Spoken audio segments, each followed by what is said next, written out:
From Wood TV 8, this is a breaking news alert. Off the top, breaking tonight, we are following a large police presence in Muskegon Township. Right now, part of Apple Avenue is blocked off. News 8's Katani Gooch is joining us there live. You just heard from MSP. Katani, what did you find out?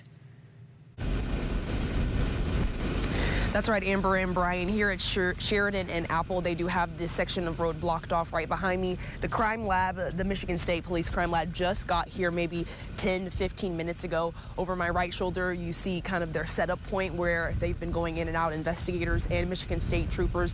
Just maybe 30 minutes ago, we spoke to a sergeant with Michigan State Police and a detective, and they kind of unfolded what happened here tonight. So around 6, a little after 6, multiple agencies responded to this area for a suicidal individual. Now, when officers did arrive, there was a confrontation and then an exchange of gunfire. Now, that individual was a male. He did not shoot at police, but he did present a weapon. That's according to detective. He presented a gun towards police, and it was a Michigan State Police trooper that exchanged gunfire with him. Now, no officers were hurt, according to the chief of Muskegon Township and that sergeant with Michigan State Police, but that individual was shot. Now, they don't know the status of that person's injuries, but they do know that they're at a hospital right now, and they are alive as of right now. As I said, I spoke to that sergeant. Listen a little bit about what he had to say about the amount of agencies that responded to the scene.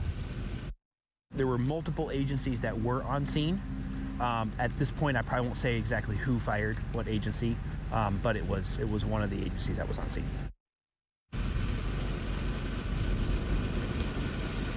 Yeah, so when we interviewed him, he didn't unveil that it was Michigan State Police. Then we later spoke to a detective who did confirm that it was a Michigan State Police trooper that was the one that fired those shots this evening. Like I said, again, no officers were hurt, but that male that was in that interaction, he was shot. As of now, he is alive, but other than that, we don't know the status of his injuries.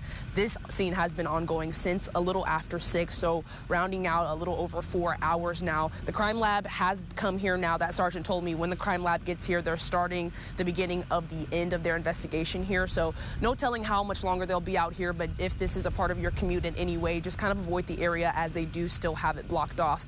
As we learn about more what unfolded here, we'll keep you updated both on air and online. Sending it back to you in the studio live in Muskegon Township. Katani Gooch, News 8.